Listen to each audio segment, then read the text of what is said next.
Hello everyone, I'm back with another beautiful story. As యూజువల్గా మనం story start చేసే ముందు ఒక క్వశ్చన్ అడుగుతాం. సో స్క్రీన్ పైన ఒక క్వశ్చన్ కనిపిస్తూ ఉంది కదా, ఒక సెంటెన్స్.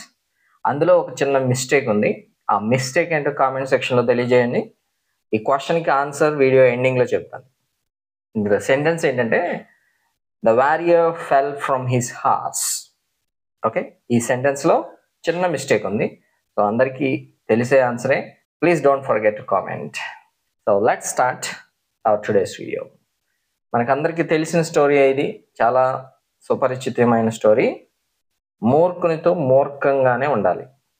ఎలా ఉండాలి? మూర్ఖులతో మూర్ఖంగానే ఉండాలి. ఇక్కడ మూర్ఖుడు అంటే ఫూల్ అంటాం. ఉండాలి అని చెప్పడానికి బీ అని రాయాల్సి ఉంటుంది ఇంగ్లీష్లో. So the title is be a fool with a fool. సందేహం ఏమీ లేదు, ఒక పెద్ద శబ్దం కుక్కను మేల్కొల్పింది. ఇక్కడ సందేహం అంటే డౌట్, ఏమీ లేదు అంటే దెర్ వాజ్ నో డౌట్ అని అర్థం. ఒక పెద్ద శబ్దం అంటే a loud noise that made the dog awake. Okay, so total sentence is there was no doubt, a loud noise that made the dog awake. తన చెవులను నిక్కబొడుచుకొని ఆ శబ్దం వైపు తీక్షణగా చూసి తిరిగి మరలా పడుకుంది. ఓకే, ఇక్కడ తను అంటే ఇక్కడ కుక్క. సో ఈ సెంటెన్స్ని మనం ఇక్కడ ఆల్రెడీ అంతకు ముందు వీడియోస్లో మాట్లాడుకున్నదే. సబ్జెక్ట్, వర్బ్, ఆబ్జెక్ట్ అనే స్ట్రక్చర్లో స్టేట్మెంట్స్ని రాయాల్సి ఉంటుంది. సబ్జెక్ట్ అంటే ఏంటంటే ఇక్కడ ఎవరైతే పని చేశారో వాళ్ళని ఇక్కడ సబ్జెక్ట్ అని పిలుస్తాం. ఇక్కడ పని చేసింది ఎవరు? కుక్క. ఇక్కడ వాక్యంలో కుక్కని తన అని సంబోధించాడు. ఇక్కడ అంటే ఇక్కడ హీ కానీ షీ అని కానీ రాయొచ్చు. ఎందుకంటే కవులు, పండితులు ఇలాంటి మోరల్ స్టోరీస్ అన్నీ కూడా మనుషుల్ని ఉద్దేశించే కదా చెప్పేది. సో ఇక్కడ హీ కానీ షీ కానీ రాయొచ్చు. నెక్స్ట్ కావాల్సింది వర్బ్ కావాలి. ఓకే, అండ్ వర్బ్ అంటే ఇక్కడ జరిగిన పనిని మనం వర్బ్ అంటాం. ఏం చేసింది కుక్క? నెక్కబడుచుకుంది అని చెప్పడానికి ఇంగ్లీష్లో ప్రిక్డ్ అప్ అంటాం. ప్రిక్డ్ అప్. సో నెక్కబడుచుకోవడం అంటే ఏం లేదు, చెవులు నిటారుగా స్టాండింగ్ పొజిషన్లో ఉంచడం, దాన్ని నెక్కబడుచుకోవడం అంటారు. సో ఏం నెక్కబడుచుకుంది అంటే ఇక్కడ చెవులు అంటే ఆబ్జెక్ట్. మనకి ఏం చేసింది అనేది పని అయితే దేంతో చేసింది అనేది object. He pricked up his ears అని ఇంగ్లీష్లో రాయాల్సి ఉంటుంది. He pricked up his ears. ఇంకో పని కూడా చేసింది కదా, నిక్కబొడుచుకోవడమే కాకుండా ఇంకొక పని కూడా చేసింది. ఏంటంటే ఆ శబ్దం వైపు తీక్షణగా చూసింది. తీక్షణగా అనడానికి మనం లుక్డ్ ఇంటెంట్లీ అని రాయాలి. ఎటువైపు చూసింది? ఆ శబ్దం వైపు చూసింది. అంటే అట్ ద సౌండ్. తిరిగి మరలా నిద్రపోయింది అంటే and slept again. So the total sentence is he pricked up his ears and looked intently at the sound and slept again. So continue చేస్తే స్టోరీని, ఆ యజమాని యొక్క మరొక పెంపుడు జంతువు. ఆ యజమాని అంటే ద ఓనర్. ఓకే, యొక్క అని చెప్పడానికి ఇక్కడ అపాస్ట్రఫీ ఎస్ని యూజ్ చేయాల్సి ఉంటుంది. యొక్క అనే పదం ఎవరి యొక్క అని చెబుతుందో దానికి అపాస్ట్రఫీ ఎస్ని తగిలించాలన్నమాట. ఇక్కడ ఓనర్ యొక్క అని చెప్తుంది కదా, సో ఇక్కడ ఓనర్కి అపాస్ట్రఫీ ఎస్ని యాడ్ చేయాల్సి ఉంటుంది. మరొక అనడానికి అనదర్ అని ఇంగ్లీష్లో రాస్తాం. పెంపుడు జంతువు అంటే అందరికీ తెలిసిందే, పెట్ అంటారు. సో ద ఓనర్స్ అనదర్ పెట్. ఏంటా ఇంకొక పెట్? గాడిద. ఓకే, గాడిదది గమనించి ఆశ్చర్యకరమైన గొంతుతో మొరగవెందుకని అని అందనమాట. ఇక్కడ గాడిద అంటే తెలుసు కదా, డాంకీ. ఇక్కడ అది గమనించి అంటే నోటిస్డ్ దట్. ఆశ్చర్యకరమైన అంటే ఇక్కడ అమేజ్డ్.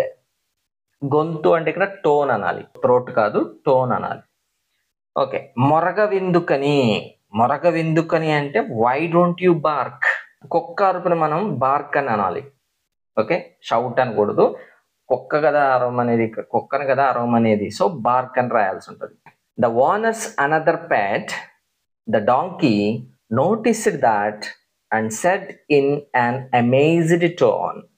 ఏం చెప్పింది? వై డోంట్ యూ బార్క్ అనేది డైలాగ్ కాబట్టి అక్కడ కొటేషన్స్ లో పెట్టాం, ఒరిజినల్ డైలాగ్ కాబట్టి. నాకు ఖచ్చితంగా తెలుసు అంటే ఐఆమ్ షూర్ అని కానీ, లేకపోతే ఐ నో ఫర్ షూర్ అని కూడా ఏదైనా రాయొచ్చు. అక్కడ దొంగలు ఉన్నారు అంటే దేర్ ఆర్ థీవ్స్ అంటే అక్కడ ఏం ఖచ్చితంగా తెలుసు అంటుంది, అక్కడ దొంగలు ఉన్నారని తెలుసు అంటుంది. Okay, I'm sure there are thieves అని కంప్లీట్ సెంటెన్స్ రాయాలి. నీ పని నువ్వు చూసుకుంటే బాగుంటది అని డాగ్ రిప్లై ఇచ్చింది అనమాట. ఓకే, ఇక్కడ నీ పని నీవు చూసుకో అంటే you mind your own business. ఇది ఎక్కువగా వింటూనే ఉంటాం, రెగ్యులర్ గా యూస్ చేస్తూనే ఉంటాం చాలా వరకు. You mind your own business. ఇక్కడ బాగుంటుంది అని కూడా చెప్పింది కదా, సో దానికి ఇక్కడ మనం ఒక టైల్, ఒక తోక తగిలిస్తే సరిపోతుంది. It's better you mind your own business. కుక్క డాంకీతో అందని చెప్పాం కదా, so the dog set to the donkey అని రాయాలి. కానీ గాడిద తన విశ్వాసాన్ని నిరూపించుకోవడానికి, కానీ అంటే బట్ ద డాంకీ నిరూపించుకోవడానికి అంటే ఇన్ ఆర్డర్ టు ప్రూవ్ అని రాయాలి. నిరూపించుకోవడానికి అంటే ఇన్ ఆర్డర్ టు ప్రూవ్. ఏం నిరూపించుకోవడానికి? విశ్వాసం అంటే ఫెయిత్ఫుల్నెస్ అంటాం. విశ్వాసాన్ని ఫెయిత్ఫుల్నెస్ అని ఇంగ్లీష్లో రాయాలి. సో టోటల్గా but the donkey in order to prove his faithfulness. Okay, నిరూపించుకోవడానికి ఏం చేసింది? గట్టిగా అరవడం ప్రారంభించింది. ఇక్కడ ప్రారంభించింది అంటే బిగాన్. బ్రే అంటే గాడిద అరుపుని బ్రే అని పిలవాలి. కుక్క అరుపుని ఏమన్నాం? బార్క్ అన్నాం. ఇక్కడ గాడిద అరుపుని బ్రే అంటారు ఇంగ్లీష్లో. But the donkey in order to prove his faithfulness began to bray loudly అనేది టోటల్ సెంటెన్స్. ఇది వాస్తవానికి దొంగలను భయపెట్టింది. ఇది వాస్తవానికి అంటే దిస్ అఫ్ కోర్స్ భయపెట్టడాన్ని ఇంగ్లీష్లో ఫ్రైటెన్ అంటారు. ఇక్కడ జరిగిపోయింది కాబట్టి పాస్ట్ టెన్స్ లో రాయాలి. So frightened. This of course frightened of the thieves. భయపడి పారిపోతారు కదా జనరల్ గా, సో ఆఫ్ అని కూడా యాడ్ చేయాల్సింది, OFF of. Frightened of the thieves. కానీ తన యజమానిని కూడా నిద్రలేపింది. ఓకే, ఇక్కడ ఒక మంచి పని జరిగింది, కానీ ఇంకొక ప్రాబ్లం ఎరైజ్ అయింది. ఏంటంటే ఆ అరుపు తన యజమానిని కూడా నిద్రలేపిందంట. ఇక్కడ నిద్రలేపింది అంటే అవేకెండ్, జరిగిపోయింది కాబట్టి అవేకెండ్ అని రాయాలి. కూడా అంటే ఆల్సో. కూడా అంటే ఇంగ్లీష్లో ఆల్సో అని రాస్తాం. సో ఎవరిని నిద్రలేపింది? యజమాన్ని ఇంగ్లీష్లో ఓనర్ అంటాం, ఇంతకుముందు రాసాం ఆల్రెడీ. లేదనుకుంటే మాస్టర్ అని కూడా చెప్పొచ్చు. అతను కోపంతో పరుగున అక్కడికి వచ్చి, ఇక్కడ అతను కోపంతో పరుగున అక్కడికి వచ్చి అంటే హీ కేమ్ దేర్. అక్కడికి వచ్చాడు అంటే హీ కేమ్ దేర్. ఎలా వచ్చాడు? పరుగున అంటే రన్నింగ్ అంటాం. ఇంకా కోపంతో కూడా వచ్చాడు అన్నాడు కదా, సో ఫ్యూరియస్ అని రాయొచ్చు. ఇక్కడ he came there running, so furious. అతను కోపంతో పరుగున అక్కడికి వచ్చి ఏం చేశాడు? తనను నిద్ర లేపినందుకు గాడిదను చితకబాదాడు. ఓకే, ఇక్కడ చితకబాదడం అంటే అర్థం ఏంటి? మామూలుగా తీవ్రంగా కొట్టడం అనే కదా, తీవ్రంగా కొట్టాడు అని అంటాం. అంటే ఇక్కడ మనం ఏమి రాయొచ్చు? ఈ బెట్ సివియర్లీ. దేని కొట్టాడు? డాంకీని. ఈ బెట్ ద డాంకీ సివియర్లీ అని అన్నాడు. ఎందుకు కొట్టాడు? తనను నిద్ర లేపినందుకు అంటే ఫర్ వేకింగ్ హిమ్ అప్, అంటే తనను నిద్ర లేపినందుకు అని చెప్పొచ్చు. He came there running so furious and beat the donkey severely for waking him up. ఇది టోటల్ సెంటెన్స్. ఇంకా కంటిన్యూ చేస్తే తన యజమాని వెళ్ళిన తర్వాత అంటే after the master had gone, కుక్క గాడిదను ఇలా అడిగింది. The dog asked the donkey like this. ఇక్కడ ఒక విషయం గుర్తుపెట్టుకోవాలి. ఇక్కడ హ్యాడ్ గాన్ అని ఎందుకు రాసాము అంటే, ఇక్కడ మామూలుగా అయితే పాస్ట్ టైంలో అంటే జరిగిపోయిన టైంలో ఒక పని తర్వాత ఇంకొక పని జరిగింది అని చెప్పాలి అంటే దానికి past perfect and simple past tense ని కలిపి యూస్ చేస్తాం. మామూలుగా ముందు జరిగిన పనికేమో పాస్ట్ పర్ఫెక్ట్ యూస్ చేయాలి, అండ్ నెక్స్ట్ జరిగిన పనికి సింపుల్ పాస్ట్ టెన్స్ ని యూస్ చేయాలి. ఇది జనరల్ గా మనం పాస్ట్ పర్ఫెక్ట్ నేర్చుకునేటప్పుడు తెలుసుకునే విషయం ఇది.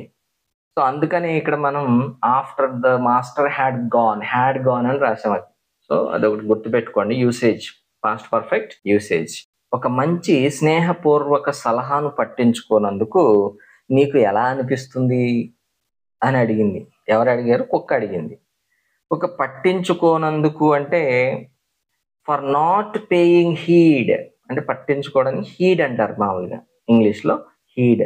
పట్టించుకోవడం అంటే తలకెక్కించుకోవడం అని అర్థం. అంటే అర్థం చేసుకోవడం. కొంతమంది చెప్పినా వినరు. వాళ్ళ బడి వాళ్ళదే, చెప్పేది మాత్రం పట్టించుకోరు. స్నేహపూర్వక సలహా అంటే ఎ గుడ్ ఫ్రెండ్లీ అడ్వైజ్. నీకు ఎలా అనిపిస్తుంది అంటే హౌ డు యూ ఫీల్ అని రాయాలి. నీకు ఎలా అనిపిస్తుంది, how do you feel. So టోటల్గా how do you feel for not paying heed to a good friendly advice. నీ యజమాని అలా ఉన్నప్పుడు, when your master is like that. నీ యజమాని అలా ఉన్నప్పుడు అంటే like that. When your master is like that, నీ గురించి మాత్రమే ఆలోచించుకోవడం ఉత్తమం. అంటే it's best to think only about yourself. నీ యజమాని అలా అలా ఉన్నాడు అనుకో, అంటే మూర్ఖంగా ఉన్నాడు అనుకోండి, సో నువ్వు కూడా అలాగే ఉండడం ఉత్తమమైన పద్ధతి. నువ్వు కూడా అలాగే ఉండమంటే ఇక్కడ మూర్ఖంగా ఉండమని కాదు, నీ గురించి మాత్రమే ఆలోచించాలి. నీ యజమాని బాగు చేద్దామని ఆలోచిస్తే నువ్వు ఇలాగే గాడిదలాగా దెబ్బలు తినాల్సి వస్తుంది. సో కాబట్టి మూర్ఖులతో మూర్ఖంగానే ఉండాలి. Be a fool with a pool.